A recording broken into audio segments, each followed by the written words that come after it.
Mummy papa.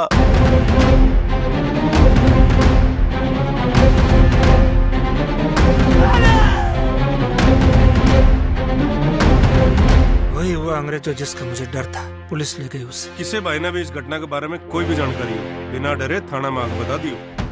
Hansi में रहने वाले आदित्य रानोलिया ने हरियाणा की पृष्ठभूमि से निकलकर पहले ऐसे डायरेक्टर, प्रोड्यूसर और लेखक की उपलब्धि हासिल की है जिसने बॉलीवुड हिंदी फिल्म बनाई है। आदित्य रानोलिया की बनाई गई फिल्म द लॉस्ट गर्ल 5 अप्रैल को रिलीज होने जा रही है और शनिवार को हिसार में उसका ट्रेलर लॉन्च किया गया। आदित्य रानोलिया हांसी के एक छोटे किसान परिवार से संबंध रखते हैं और हिसार की गुरु जम्बेश्वर यूनिवर्सिटी से मास कम्युनिकेशन की पढ़ाई करने के बाद से ही मुंबई में रहकर फिल्म इंडस्ट्री से जुड़े हुए हैं। पिछले 18 सालों से मुंबई में art studio and make India media के माध्यम से बड़े बड़े प्रोडक्शन हाउस से जुड़कर कई बड़ी फिल्मों के सेट डिजाइनिंग का काम आदित्य रानोलिया ने किया है। अब आदित्य रानोलिया ने अपने बैनर AR फिल्म्स और AR स्टूडियो से फिल्म निर्माण क्षेत्र में कदम रखते हुए 1984 के दंगों पर आधारित फिल्म द लॉस्ट गर्ल के निर्माण, निर्देशन और लेखन का काम किया है। मैं कहूँगा सबसे पहले कि पूरी एक्साइटमेंट है इस फिल्म को लेकर और मैं कहूँ कि पूरे देश को एक्साइटमेंट है और सबसे ज़्यादा जो एक्साइटमेंट है हमारे हरियाणा की जनता को है, क्योंकि जब मैं शूट करने आया था मुझे इतना ज़्यादा प्यार मिला। सारी लोकेशन मुझे फ्री में मिल गई, कोई पैसा नहीं लगा। पूरे पुलिस प्रशासन ने मेरी मदद की, दो मुझे गाड़ियाँ दी सिक्योरिटी के लिए और सारी लोकेशन दी। राखीगढ़ी, हांसी, हिसार या हरियाणा की दूसरी लोकेशन है और उसका रीज़न यही था कि बहुत अच्छा सब्जेक्ट है, क्योंकि 1984 के जो दंगे हुए थे उसमें उसकी उत्पीड़ना को दिखाया है। उसमें जो परिवार निकलता है, लॉस्ट गर्ल के साथ क्या क्या होता है वो इसमें दिखाया है। तो इसमें जो स्टोरी में क्या दिखाया गया, मतलब बेसिकली स्टोरी का एक छोटा सा मैं एक प्लॉट आपको बता देता हूँ कि जैसे दंगे फैलते हैं हमारे समाज में, जब ऐसी खतरनाक घटनाएं होती हैं तो लोगों को रातों रात अपना घर छोड़कर भागना पड़ता है। लोग माइग्रेट होते हैं, एक स्टेट से दूसरे स्टेट जाते हैं, लेकिन उनकी जो टेंशन है उसके बाद भी खतरा उसके बाद भी खत्म नहीं होता। तो ठीक उसी तरह लॉस्ट गर्ल में जब राइट्स हुए थे, एक परिवार दिल्ली को रातों रात छोड़कर भागता है। उनकी बेटी लॉस्ट गर्ल जो छोटी लड़की दिखाई है वो वहीं छूट जाती है। 10 दिन से भी ज़्यादा वो दिल्ली की सड़कों पर अकेली रहती है, भूखे पेट, नंगे पाँव, खाना नहीं मिलता, यतीमों की तरह। उसको इतनी उत्पीड़नाएं झेलनी पड़ती है कि देखने वाले की रूह कांप उठती है। वो फिर बड़ी होती है और उसको 15 साल निकलता है इस दंगे से निकलने के लिए, मतलब उस जो इम्पैक्ट उसकी लाइफ पे हुआ था उससे निकलने के लिए उसको 15 साल निकलता है। वो बड़ी होती है, अपने माँ बाप को खोजती है, क्योंकि उसको पता ही नहीं कि वो दंगा, बच्चों को नहीं पता होता कि क्या होता है। अपने माँ बाप को खोजने ढूंढने निकलती है और एक सक्सेसफुल नारी बनकर समाज के सामने आके खड़ी हो जाती है। इस फिल्म में हरियाणा के कलाकारों को लिया है, बाहर के कलाकार की इसमें क्या है? देखिए ये पूरी हिंदी मूवी है। देश भर में इसको panorama studio Kumar Mangat release कर रहे हैं, जिनकी अभी शैतान मूवी आई, 200 करोड़ से भी ज्यादा का बिजनेस किया है अजय देवगन की।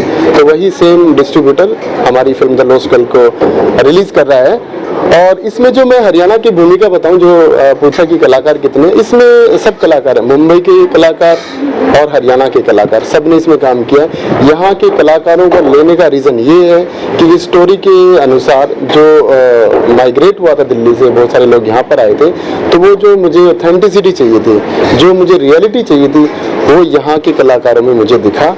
और इतना अच्छा काम हो गया कि जब आप सिनेमा देखेंगे 5 अप्रैल को हिसार के मिराज थिएटर में, तो देश भर के सिनेमाघरों में, तो आपको वो रियल सिनेमा लगेगा। सर इसकी शूटिंग कहाँ पर हुई है? इसका मेजर पार्ट राखीगढ़ी में और हांसी में शूट किया गया है और फिल्म के कुछ हिस्से वहाँ पे कुछ रियल लोकेशन मुझे मिली थी जब वो लोग वहाँ से आए थे 1984 में, तो वहाँ पे फिल्माया गया है। इसके बाद हिसार में शूट किया गया, हिसार के हाईवे पे शूट किया गया है और दिल्ली मुंबई में तो शूट होता ही है। जो बाकी फिल्म रह जाती है वो हम लोग मुंबई में सेट लगाकर शूट करते हैं। आज की फिल्म में जैसे वेब सीरीज वगैरह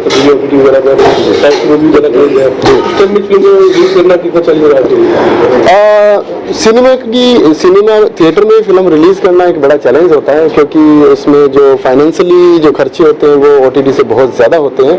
हाँ, मैं ये कहूँगा कि थिएटर का बड़े पर्दे का कोई रिप्लेसमेंट नहीं है। OTT अच्छा है, लोग OTT पे फिल्में देखते हैं, लेकिन वो परिवार के साथ देखते हैं, 3-4 लोग फिल्म देखते हैं। लेकिन थिएटर को देखने के लिए 200-300 लोगों को आना पड़ता है, एक साथ बैठकर हम फिल्म देखते हैं, एंजॉय करते हैं। तो मैं कहूँगा कि थिएटर का कोई रिप्लेसमेंट नहीं है और ये फिल्म एक अलग फिल्म है। फिल्म को लेकर लोगों से किस तरह की आप अपील करना चाहोगे? मैं लोगों से कहूँगा सबसे पहले कि इस फिल्म को आइए, इस फिल्म को देखिए 5 अप्रैल को, क्योंकि ये फिल्म कुछ लेकर नहीं, आपको कुछ देकर जाएगी, एक बड़ा सोशल मैसेज देके जाएगी। हमारे बच्चे, हमारी जनरेशन इससे मोटिवेट होगी कि किस तरह से एक छोटा बच्चा बड़ा होकर सक्सेस होता है, इतने सारे टेंशन से घिरने के बाद, इतने सारे उत्पीड़नाओं के से घिरने के बाद वो सक्सेसफुल हो जाता है। तो उनका कोई ऐसा पल जो आपको याद रहने वाला हो? जी, फिल्म का मुझे एक पल हमेशा याद रहेगा जब मैं राखी गढ़ी में शूट कर रहा था और उसमें हमें काफ़ी सारी प्रॉप्स चाहिए थी, जैसे क्योंकि बॉम्बे से प्रॉप्स लाना बहुत मुश्किल होता, तो हमने हरियाणा से उसको अरेंज करवाया। तो जो स्कूटर हमने यूज़ किया वो बंद हो गया, तो हमने उसको बिना तेल के कई किलोमीटर तक चलाया, तो वो सीन मैं कभी नहीं भूल सकता। और दूसरा सीन मैंने जब मैं हादसे में शूट कर रहा था, दंगे का सीन, जो 84 के दंगे दिखा रहे थे, तो रात को 3-4 बजे तक हम शूट कर रहे थे, तो लोगों को लगा कि ये कुछ असली में कुछ हो रहा है, तो काफ़ी सारे लोग नीचे आ गए थे। फिल्म का नाम है द लॉस्ट गर्ल और मैंने इसमें जो मेन हीरोइन है उसकी बायोलॉजिकल मदर का कैरेक्टर किया है। और ये फिल्म एक सच्ची घटना पर प्रेरित है। 1984 के जो दंगे हुए थे, जो वैवाह त्रासदी हुई थी हमारे दिल्ली शहर में, उसके बाद कितने परिवारों को पलायन करना पड़ा था मजबूरी में, उन्हीं में से एक परिवार की कहानी है ये। मैडम, क्या लगता है ये फिल्म कितनी मार्मिक है, लोगों को कितना पसंद आएगी, किस तरह की स्टोरी है? फिल्म की कहानी और सब्जेक्ट देखा जाए तो पूरी तरह से मार्मिक है ही, और जिन लोगों ने वो दंगे देखे हैं उन लोगों को तो अपनी आप बीती लगेगी ही, लेकिन जिन लोगों को उन दंगों की कहानी बाद में पता चली, जिन्होंने सुनी है, उन लोगों को भी कहीं ना कहीं जरूर स्पर्श करेगी। जैसे वो लड़की गुम हो जाती है तो उसके दौरान फिर क्या रहता है आगे लास्ट तक उसका? जब 1984 में उस रात दंगे होते हैं तो उस दिन एक्चुअली उस छोटी बच्ची का जन्मदिन होता है। वो अपने पूरे परिवार के साथ बहुत हंसी खुशी, बहुत प्यार से अपना जन्मदिन मना रही होती है, तो अचानक से उनके घर पे हमला हो जाता है। वो एक सिख परिवार से संबंध रखती है वो लड़की, और रातों रात उसी समय कुछ घंटों के अंदर पूरी दुनिया उन लोगों की बर्बाद हो जाती है और उन्हें पलायन करना पड़ता है अपने घर से मजबूरन। तो उसके बाद उससे 15 सालों की कहानी है ये, यानी कि जब वो 5 साल की थी, अपना 5वां जन्मदिन मना रही थी, उस समय उसे अपना घर छोड़ना पड़ा परिवार के साथ।